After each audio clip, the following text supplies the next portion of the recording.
Welcome to World War II Indiana Landmarks, Episode 24, The Jefferson Proving Ground. I'm your host, Ron May, author of the book, World War II Indiana Landmarks. For today's episode, we travel southeast from Indianapolis toward the historic city of Madison, Indiana, which sits along the Ohio River. Our focus will be on the rural land about 10 miles north of the city that became the Jefferson Proving Ground during World War II. Those living in rural Jefferson, Jennings, and Ripley counties in southeastern Indiana knew when hunting season began, as they heard the crack of rifles and the boom of shotguns ring out across the fields. On May 12, 1941, the first of a very different kind of ammunition was fired, a .50 caliber round. It was heard by people living as far away as Madison, over 10 miles to the south. It was the dawn of a new era that changed the lives and landscape of the people living in southeastern Indiana. In December 1940, the federal government had purchased 60,000 acres of land for $3 million through eminent domain proceedings to construct a proving ground to test Army ammunition. In the weeks that followed, towns were split, stores, churches, and graveyards were moved or closed, and 500 people were forced to move out of their homes and off their farms to make way for the proving ground. Informed they had to vacate their homes, residents within the proving ground boundaries had only 30 days to do so once the sale was finalized. Why was this proving ground built? Prior to 1940, the Aberdeen testing ground in Maryland was the only place where ammunition for the Army was tested. But with war looming in Europe and Southeast Asia, the Army needed a newer and larger site to test its projectiles. Southeast Indiana was chosen in November 1940 as the most favorable location. Railway lines, federal highways, and proximity to Charlestown, the location of a new ordnance manufacturing plant, made it the logical choice. The designated boundary for the fan-shaped proving ground stretched north for 17.5 miles. It was 3 miles wide at the south end and 6 miles wide on the north end. Officially, the 86-square-mile property became the Jefferson Proving Ground, but soon people started referring to it simply as JPG. Construction proceeded quickly, and the proving ground was ready by March of 1941. The first test shots were fired at JPG on May 12, 1941. A new era had begun for this 86-square-mile area, one that would last for the next 54 years. Charles Lewis Munier, a Jefferson County native born in 1919, grew up in one of the many homes that had to be vacated for the proving ground. Although his family had already relocated before the government purchased the property, the home, where 4 generations of Muniers had once lived, was still owned by the family before becoming part of the proving ground. Munier served 2 years in the Army before medically being discharged. Returning home, he found a job repairing artillery pieces at JPG. Munier had the rare experience of seeing his childhood home 4 years after it had become part of JPG. On July 4, 1945, he was asked to go fishing on Big Creek with a Captain May, who was a supervisor of the firing line. "He took me out there where I lived," said Munier. "Our house was still there, about like it was before the government took over the farm. The back part of the house was stone. I went up there on the second floor and looked into the room where my sisters lived. There was a 75-millimeter projectile lying there on the floor. It knocked a hole on that back wall, so I got out of there fast. I don't think the Army used it for target practice. I think it just landed there." The 75-millimeter projectiles were not the only rounds littering the landscape. Millions of different projectiles landed on the ground at JPG evidence of its mission to test Army ammunition, from 20mm aircraft cannons up to 155mm and 240mm field guns. The ordnance list also included bombs, mines, rockets, flares, and signals. Some of the guns used were damaged from all the firing tests. The tests were done to determine if the powder manufactured by the Charlestown munition plant, 45 miles south of JPG, met the specifications required by the Army.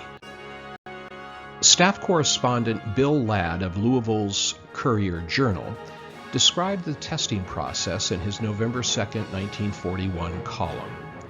He wrote, "It seems that powder manufactured at a powder mill differs occasionally in strength. At a proving ground, they line up numerous guns and fire actual projectiles. First, they fire a shell with standard powder. Then they fire one with the latest lot from the powder mill. A bevy of unfortunate guys are posted at approximately the spot where the shell is expected to land. They are protected amply by bomb-proof shelters. As the second shell lands, these men telephone back to officials a comparison of the results of the standard powder and the new lot." JPG promoted its work by recruiting for the purchase of war bonds. At the bottom of the pickup truck's bed that shows the different projectiles tested was a sign that read, "You buy 'em, we test 'em. Adolf gets 'em." Every component of ammunition that made up a round was tested individually and collectively: cartridge case, primer, propelling charge, projectile or bullet, the bursting charge or explosive, and the fuse. JPG had 32 firing points for testing ammunition. There were also 19 recovery fields for retrieving projectiles for further examination. The fields were anywhere from 500 yards to 16,000 yards, that's 9 miles, from the firing line, depending on the projectile fired and the weapon used to fire it. Each field had a bomb-proof shelter where 2 observers were assigned to evaluate the timing and results of the expelled ammunition, as well as the performance of the powder used. The job as an observer was not without danger, as Charles Keith Stewart found out. Stewart was a civilian aerial observer at JPG from November 1941 to December 1942. He wrote about one experience in early 1942 while he was positioned at an abandoned house used as an aerial target. On this particular run, when the 3 bombs dropped, one veered slightly down from the other 2. Of course, I followed the flight of the 2 rather than the one which left my field of view. I was standing where the walls were waist high or slightly more. The men with me had crouched at the time of the drop. The airplane speed was about 150 miles per hour, so that the bombs at that low altitude had more forward motion than drop.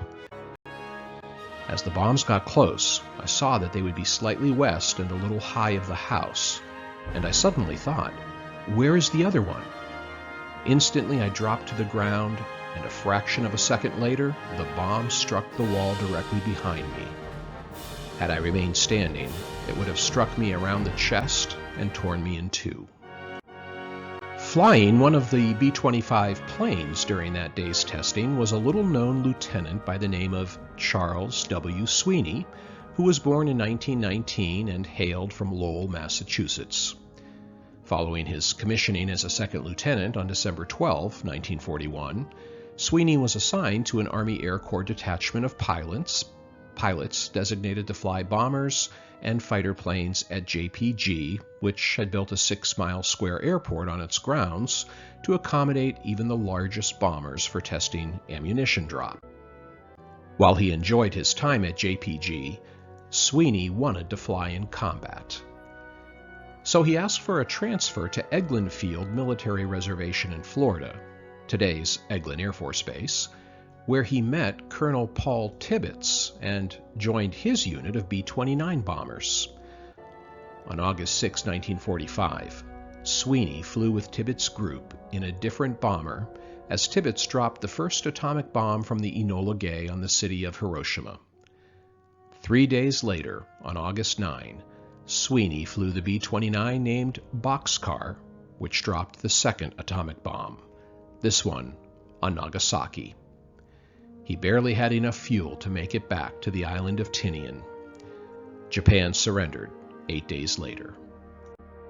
The Jefferson Proving Ground proved itself worthy in every way during its World War II operations. On September 8, 1942, JPG received the Army-Navy E pennant for its production and efficiency. At its peak of operations, there were 1,200 employees, almost a quarter of whom were women. Safety measures also proved effective. During its 50-plus years of operation, only 2 workers lost their lives in accidents.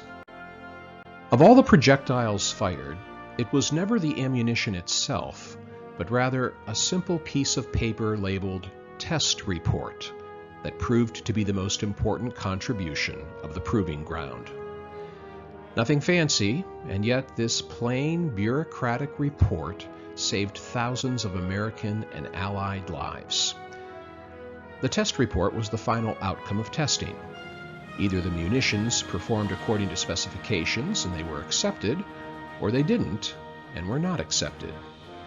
There are stories of pallets of ammunition being pushed overboard from transport ships headed towards Europe during World War II, Korea, and Vietnam because the randomly selected lot of munitions sent to JPG did not pass the test.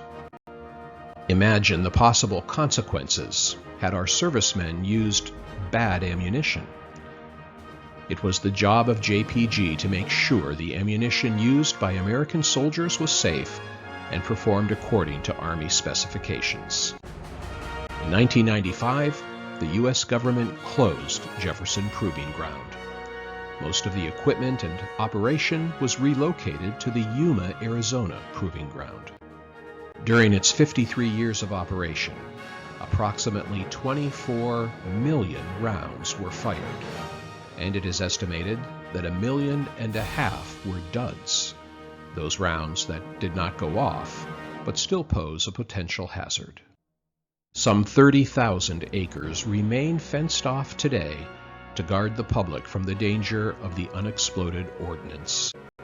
In the year 2000, 5 years after the installation closed, the north section of the Proving Ground was designated as the Big Oaks National Wildlife Refuge. Today, the abandoned headquarters building of the Jefferson Proving Ground is still standing, as are some of the original buildings constructed for the Proving Ground, many of which have been converted to other industrial uses. In spite of what it was once used for, the area still retains some of its rural charm. When operations first began, JPG officials stated that the test firing would be little noticed by the residents of nearby Madison. They believed that Madison's distance away and the drop in elevation would ensure that residents there would hear only muffled sounds from the test firing. That Madison residents soon refer to their city as Boomtown suggests otherwise. In the end, the annoying and less than muffled sounds of ammunition fired at JPG during the years of World War II were ultimately the sounds ensuring safe and accurate ammunition for the cause of freedom. Today, the sounds most prevalent at the former testing ground are the sounds of returning wildlife and nature, reclaiming her now peaceful home. Learn more about the history of the Jefferson Proving Ground and those who worked there in my new book, World War II Indiana Landmarks, available for purchase on my website or wherever books are sold. And while on my website, check out my trilogy of Indiana World War II service stories. Thanks for tuning in to this episode.